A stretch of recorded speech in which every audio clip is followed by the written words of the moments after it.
Imagine you are walking your dog on a beautiful Sunday morning. The air is cold and crisp. The forest smells like pine and wet earth.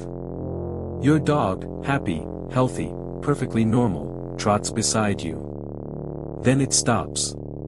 It goes completely still. And then it runs toward the edge of a bridge and jumps. This is not a horror movie. This is real. Located near the village of Dumbarton, northwest of Glasgow, Overtoun Bridge is a Victorian granite structure standing 50 feet above a fast-moving stream called the Overtoun Burn. 3 large arches. A pale stone parapet. A drop to jagged rocks below. For nearly a century, nothing strange happened here. It was simply a beautiful bridge leading to a beautiful estate.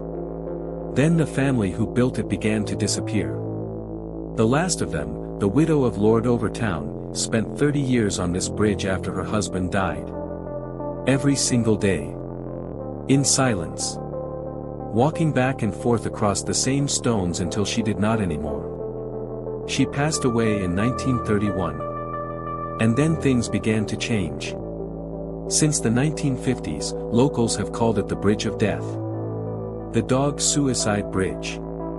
Reports began circulating of dogs jumping from the parapet wall. Not slipping. Not falling by accident. Climbing the wall and going over. Deliberately. Purposefully. Like something on the other side was calling them. At least 300 dogs recorded jumping from this bridge. At least 50 confirmed deaths from the fall. Some estimates place the total closer to 600. And here is the detail that makes that number feel even stranger. The jumps almost exclusively happen on the same side of the bridge. The same side. Every time.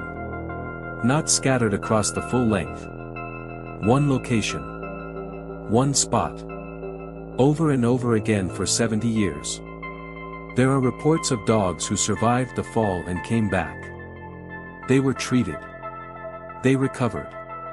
And then they returned to the bridge and jumped again. The same spot. The same pull. Like they could not help it. In 2005, a border collie named Ben jumped from the bridge. His paw was broken, his jaw was broken, his back badly twisted.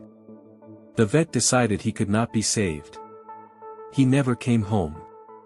In 2016, a woman named Lottie McKinnon was walking her border collie, Bonnie, on what should have been a normal afternoon stroll. On the first step onto the bridge, Bonnie froze. Then ran to the center. Then jumped 50 feet below. Lottie found her alive but broken. These are not isolated incidents. This has been happening every decade since the 1950s without pause. And then there is the spot itself. In almost every recorded case, the dogs jump from the exact same location on the bridge. Not the start. Not the end. The same point in the middle. Investigators noticed it. Researchers documented it. And then one of the investigators from the Scottish Society for the Prevention of Cruelty to Animals, standing on that exact spot during their official visit, suddenly felt an overwhelming urge to jump. They shut the investigation down immediately. But there is one detail I almost did not include. You need to hear it.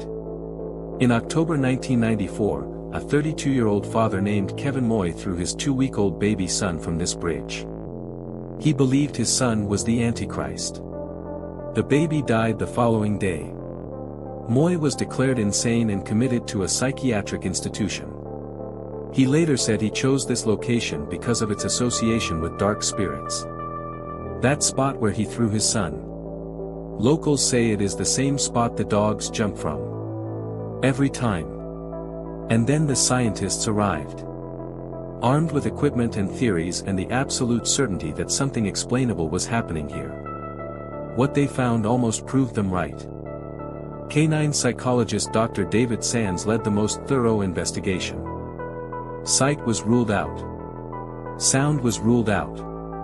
That left scent. An RSPB researcher discovered mink nests living in the undergrowth directly beneath the bridge. When dogs were tested, 70% responded most strongly to mink scent above all others. The theory: at bridge level, the thick granite walls block sight and sound completely. All the dog has left is scent. And the mink scent floods in so powerfully the dog moves toward it without registering the 50-foot drop. The jumps also happen almost exclusively on dry, sunny days, when scent carries strongest. But if mink scent explains everything, why is it only this bridge? Mink nests exist beneath dozens of bridges across Scotland. None of them have this effect. And none of them have a spot where every animal jumps from the same location. The science gets you close. And then it stops. After Lord Overtoun died in 1908, locals began reporting a pale figure near the bridge on misty days. A woman. Silent. Drifting along the parapet and disappearing into the tree line. They call her the White Lady of Overtoun. Multiple witnesses have reported seeing her on the same days that dogs have jumped. The same days. Not near the same days.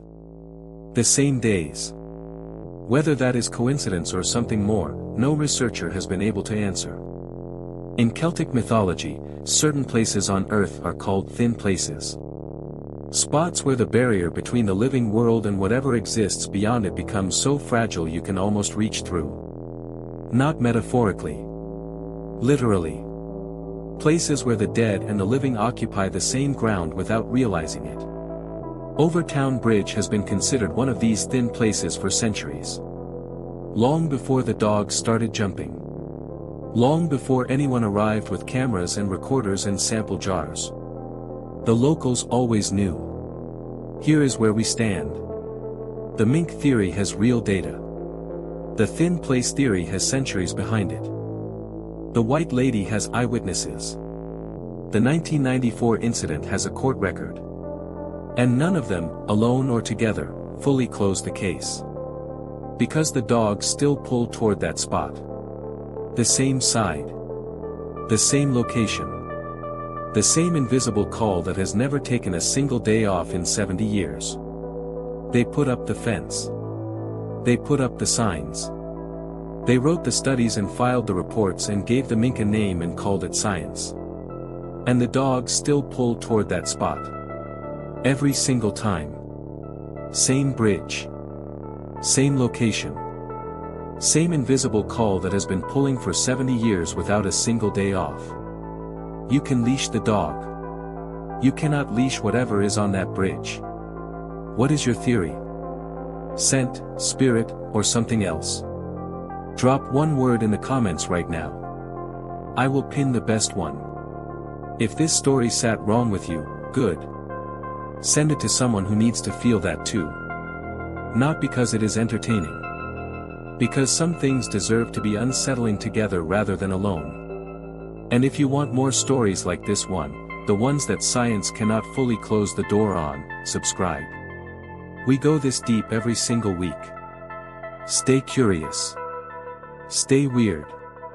And whatever you do, keep your dog on a leash.